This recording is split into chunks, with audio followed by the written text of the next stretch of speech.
नमस्ते, good evening दोस्तों। राज्य व्यवस्था की यह तीसरी क्लास है। पिछली दो जो क्लास हो चुकी हैं उसमें हमने संविधान के निर्माण और समितियों के बारे में बात की थी। तो चलिए उसका रिवीजन कर लेते हैं पहले, फिर उसके बाद आज आगे की क्लास शुरू करते हैं। तो संविधान सभा का निर्माण कैसे हुआ? संविधान निर्माण के लिए संविधान सभा की मांग की गई, और जिसको सबसे पहले संविधान सभा की मांग की थी एम.एन. रॉय ने 1934 में, मानवेंद्र नाथ रॉय। फिर उसके बाद इसकी आधिकारिक मांग कांग्रेस ने 1935 में की, और फिर 1938 में जवाहरलाल नेहरू ने कहा कि संविधान सभा का जो चुनाव होगा वो वयस्क मताधिकार के आधार पर होगा।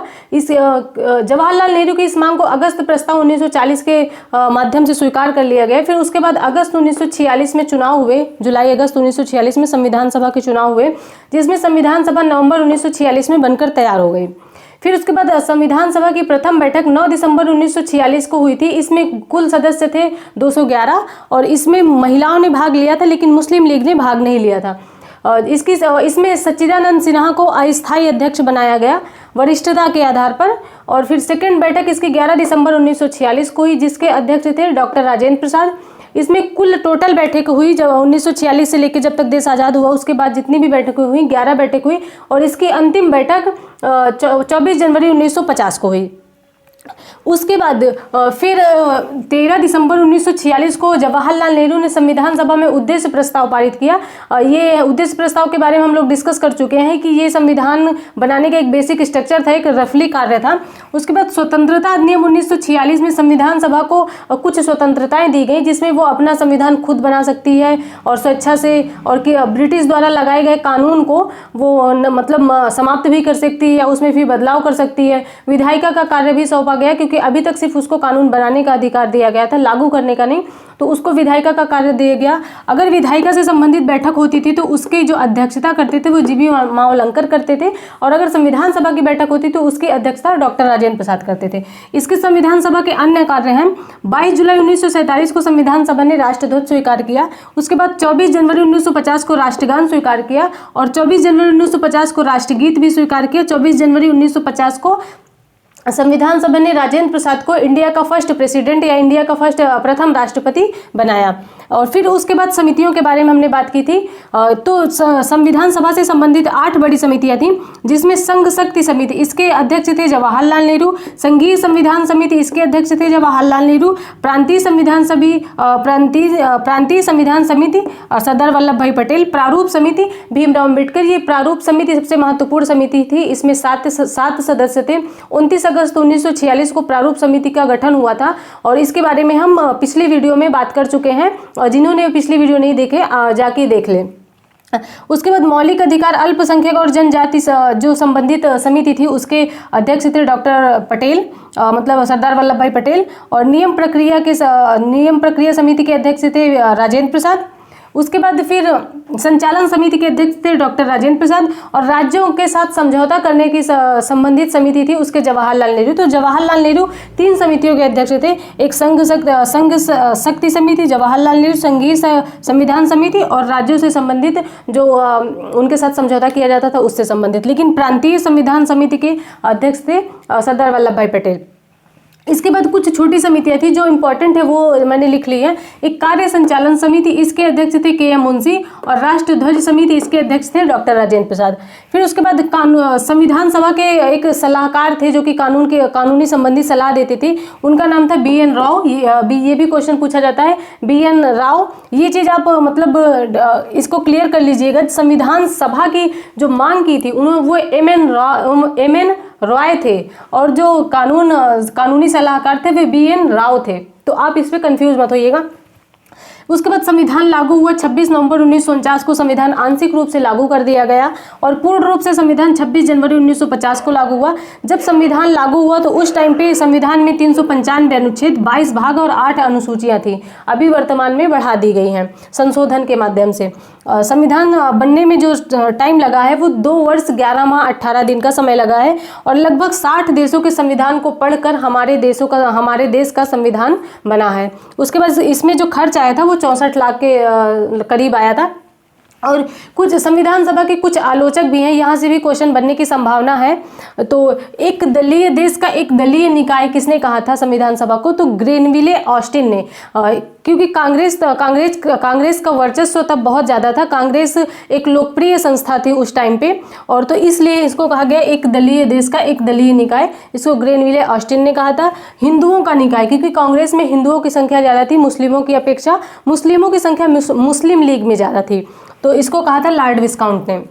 पिछली 2 क्लासों में हमने यहाँ तक बात कर ली। अब चलिए आज की क्लास में आगे की बात शुरू करते हैं। तो पहले इसको हम साफ कर लेते हैं, पहले इसको मिटा देते हैं।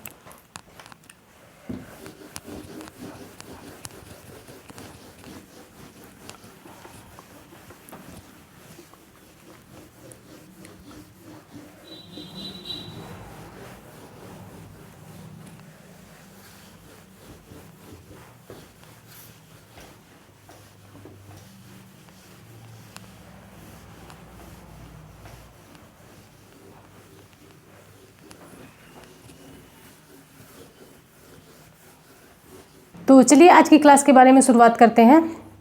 आज हम ये बात करेंगे कि भारत राज्यों का यूनियन यानी कि संघ या यूनियन कैसे बना।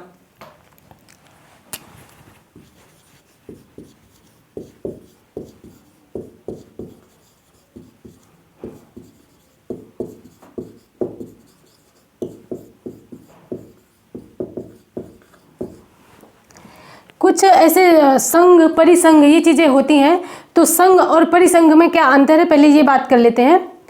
एक होता है कॉन्फेडरेशन,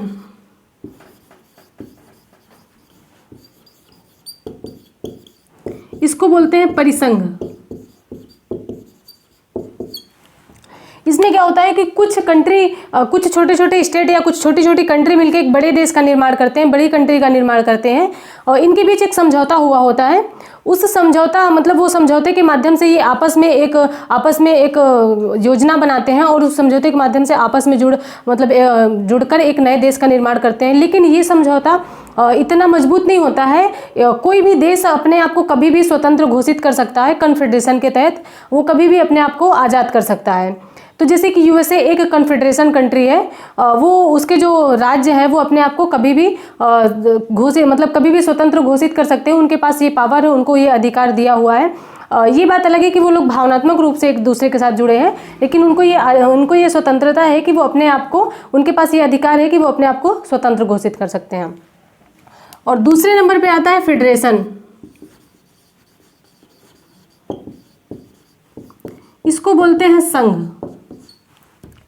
ये भी कॉन्फेडरेशन की तरह ही होता है कि कई सारे देश मिलकर एक बड़े देश का निर्माण करते हैं, लेकिन इनके बीच जो समझौता होता है वो बहुत मजबूत होता है कि उसमें से आसानी से कोई भी देश अलग नहीं हो सकता है। उसको अलग होने के लिए बहुत सारी प्रक्रियाओं से गुजरना पड़ेगा, तो वो आसानी से अपने आप को स्वतंत्र नहीं घोषित कर सकता। ये होता है फेडरेशन, जिसमें वो आसानी से अपने आप को स्वतंत्र नहीं घोषित कर सकता, उसके साथ उसके कई सारी प्रक्रियाओं का सामना करना पड़ेगा। और तीसरा है यूनियन, इसको बोलते हैं संघ। तो भारत राज्यों का यूनियन है।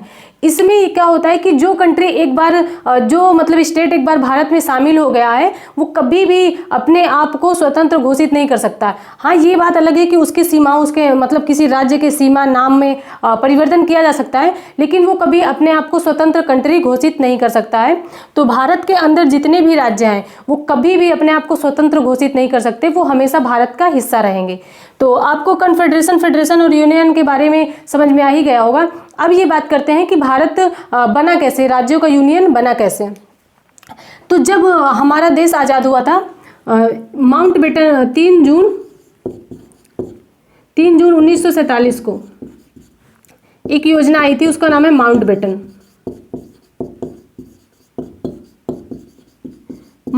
योजना। इस योजना का कार्य ये था कि भारत का विभाजन करे और पाकिस्तान की जो मांग थी उसको पूरा करे, जो लोग मुस्लिम लीग पाकिस्तान की मांग कर रही थी उसको पूरा करे। तो इसने भारत का विभाजन कर दिया। इसके बाद हमारा देश आज़ाद हुआ 15 अगस्त 1947 को। 15 अगस्त 1947 को हमारे देश को आज़ादी मिल गई। तो इसमें जब आज़ादी मिली तो हमारे यहाँ देशी रियासतों की संख्या जो थी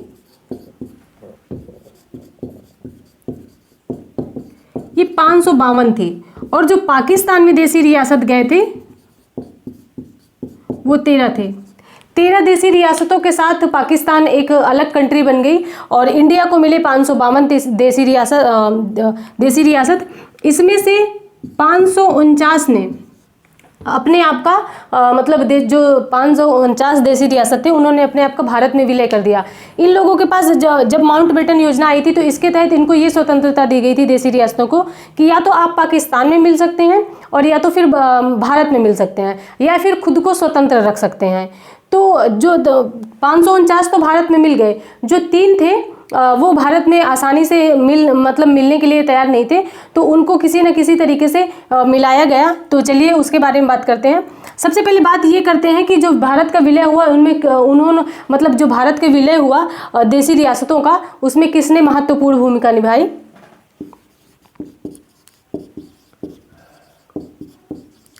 तो 3 व्यक्ति ने भारत के जो देसी रियासत थे उसके विलय में महत्वपूर्ण भूमिका निभाई। एक थे सरदार वल्लभ भाई पटेल और एक थे माउंटबेटन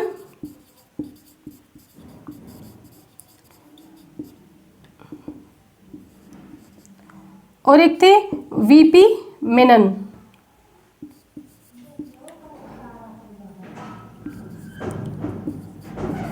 वीपी मेनन इन तीनों ने भारत के विलय में महत्वपूर्ण भूमिका निभाई। ये क्वेश्चन भी पूछा जाता है।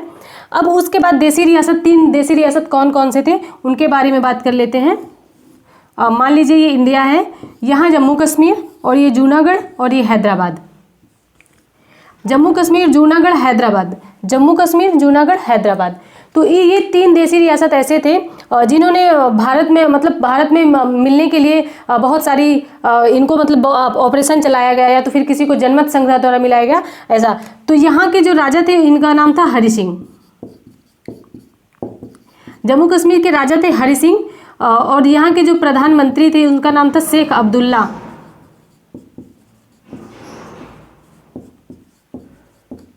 शेख अब्दुल्ला यहाँ के प्रधानमंत्री थे। तो जब ये जो हैदराबाद है यहाँ का शासक था निजाम यहाँ के शासक थे। इन्होंने कहा कि हमको पाकिस्तान में मिलना है। अब इधर भी भारत का स्टेट है, इधर भी भारत के राज्य, इधर भी भारत के राज्य, तो यहाँ से पाकिस्तान कैसे मिलाया जा सकता है। कोई वस्तु हो तो उठा के ले जाओ, यहाँ से उठा के जाओ पाकिस्तान। अब यहाँ से आप पाकिस्तान में तो मिल नहीं सकते हैं। तो इसके लिए जो पटेल जी थे इन्होंने एक ऑपरेशन चलाया, उसका नाम था ऑपरेशन पोलो। ऑपरेशन पोलो के माध्यम से जो हैदराबाद था इसका भारत में विलय कर दिया गया। इसके बाद यहाँ ऑपरेशन पोलो के तहत पुलिस को भेजा गया और पुलिस कार्रवाई के माध्यम से हैदराबाद का भारत में विलय कर दिया गया। ये क्वेश्चन पूछा जाता है कि कौन सी ऐसी देसी रियासत है जिसका विलय पुलिस कार्रवाई के द्वारा किया गया। तो ये है हैदराबाद। उसके बाद ये जूनागढ़ में जो शासक था ये मुस्लिम था और इसकी अधिकतर जनसंख्या हिंदू थी। तो ये जो मुस्लिम शासक था ये पाकिस्तान जाना चाहता था और जो इसकी जनसंख्या थी वो हिंदू थी, तो वो इंडिया में रहना चाहती थी। तो यहाँ पे जनमत संग्रह कराया गया।